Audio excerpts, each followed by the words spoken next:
The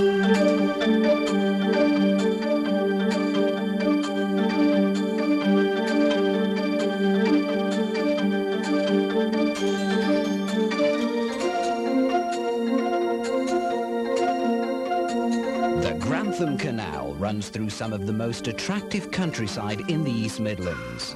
It's been closed to navigation since 1936, denying today's leisure boaters the pleasure of taking their boats along this hidden jewel of a canal.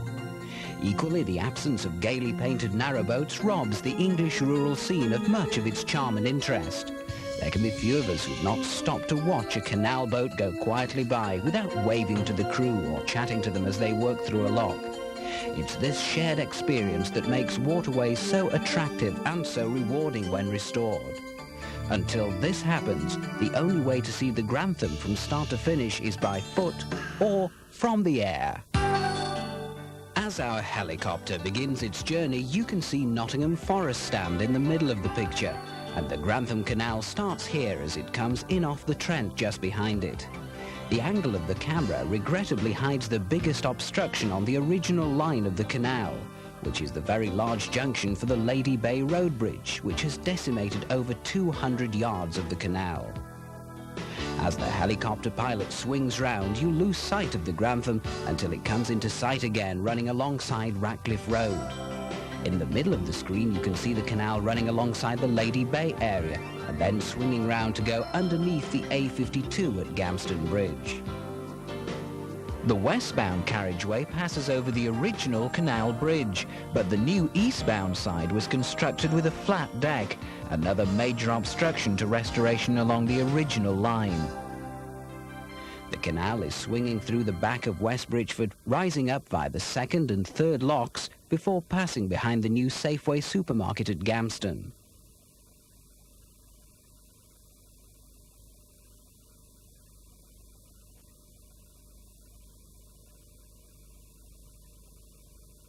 It now passes underneath the Gamston-Lingsbar Road and then almost immediately under the road to Tollerton Airport and sets out on its way across open country.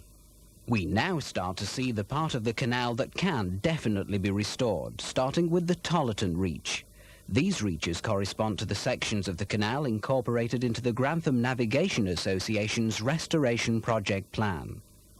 The canal is now crossed by a little farm bridge which is no longer used, and then comes to Bassingfield Bridge, which is used for access to the fields on the other side of the canal, as well as giving horse riders access to their new bridleway along the towpath. The canal takes a sharp bend and is now travelling southeast towards Cotgrave. Coming into the canal from the left-hand side, the Polser Brook can be seen through the trees. This is the brook that will be used to reconnect the Grantham to the Trent, as the Polser Brook runs due north from here to join the Trent close to the Home Pierpont Water Sports Centre. The canal now passes alongside Cotgrave Place Golf Course and then makes a turn beside the rather attractive old lockkeeper's cottage, which can be seen in white on the right of the canal, and the canal now rises through two more locks. It's just here that Nottinghamshire County Council have put the first of the attractive picnic sites with car parking to encourage people to use the canal.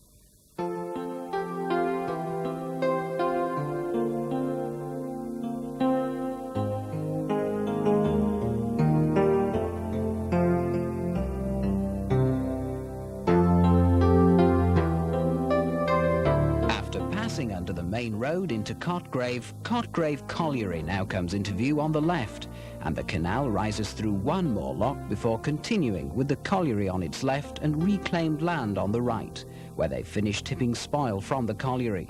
There's another lock here right beside the colliery.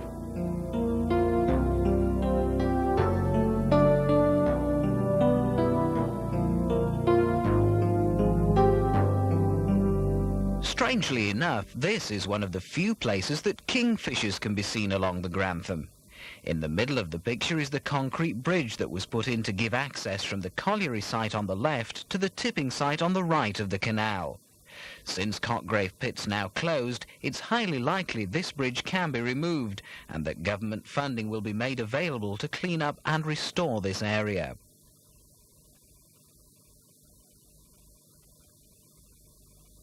The canal's still got plenty of water in it, as it's fed by Hollygate Feeder, which is a short way beyond the next lowered road bridge at Hollygate Lane and the lock that follows it.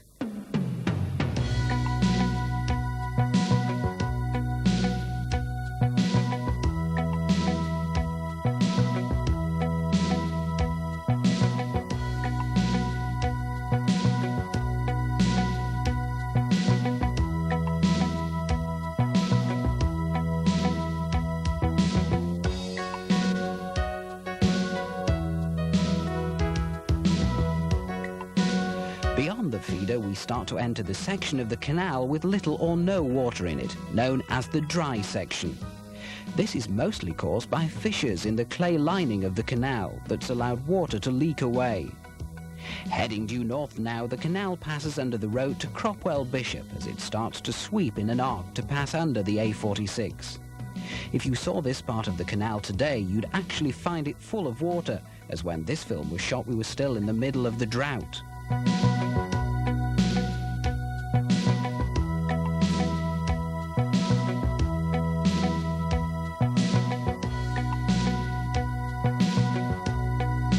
The A46 can be seen running across the screen with locks on either side of it, these being the last locks for 20 miles.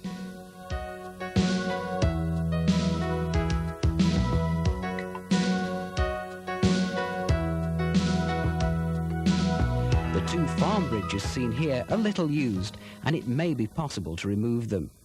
The canal is now heavily overgrown with small trees, but British Waterways reckon that a JCB would clear them all in a week.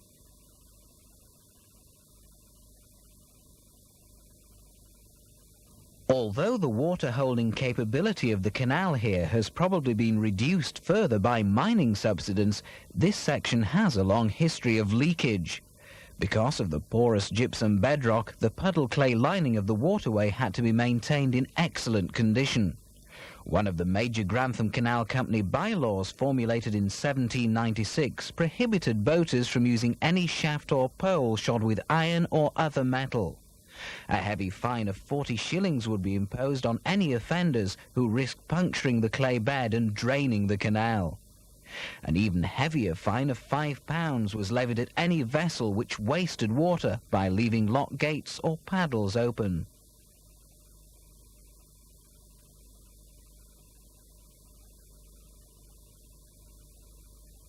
Now passing very close to Cropwell Bishop, the canal then passes alongside the British Gypsum Works and travels southwards, going under the road to Kinulton via Cropwell Roving Bridge, so called because the towpath changes sides here.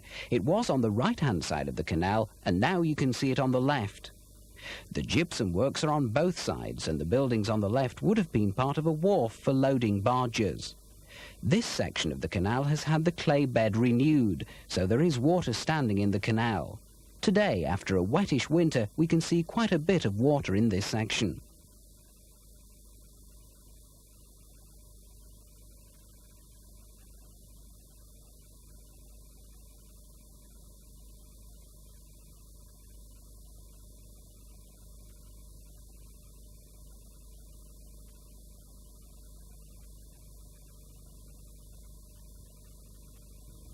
The canal now passes under the road to Colston Bassett and carries on southwards. At the time that the Grantham Canal was first considered in 1791, there was already an extensive network of canals and navigable rivers throughout the industrial heartland of England. The economic advantages of water transport were well understood, particularly by mine and quarry owners. With the imminent prospect of the Nottingham Canal opening up a direct link with this expanding national network, the idea of building a canal from Nottingham through the Vale of Belvoir to the town of Grantham was evidently very attractive to a group of local people with spare cash to invest. At the first public meeting at which the building of a canal between Grantham and Nottingham was formally proposed, £40,000 of capital was put up within 10 minutes. Passing through beautiful countryside here, we're still technically in the dry section here until we go past the next bridge, which is Spencer's Bridge. The canal is now in water all the way to Grantham.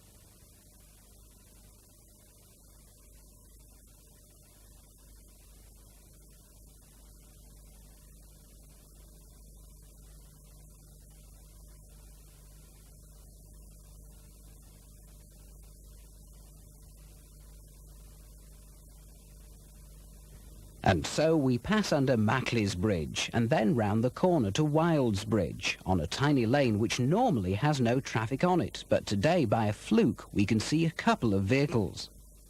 As work progresses to reopen the Grantham for pleasure boaters, it's worth remembering the canal was originally planned by William Jessup for heavy goods haulage. It could accommodate horse and human-drawn boats up to 75 feet long and 14 feet 6 inches wide, with a draft of 3 foot 3 inches and a carrying capacity up to 50 tons. Construction started in 1793, and just under 4 years later, the 33 miles between Nottingham and Grantham were open to navigation. The canal, still in excellent condition, now goes round Devil's Elbow and then reaches Irish Jack's Bridge, presumably named after one of the navvies who worked on the canal.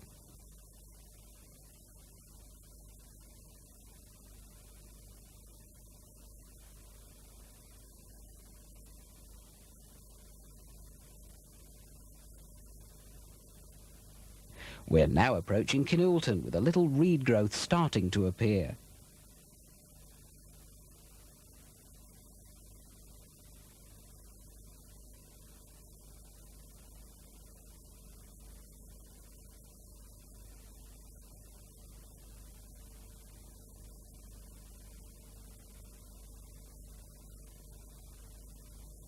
After passing under the road into the village, we come to another of the farm bridges.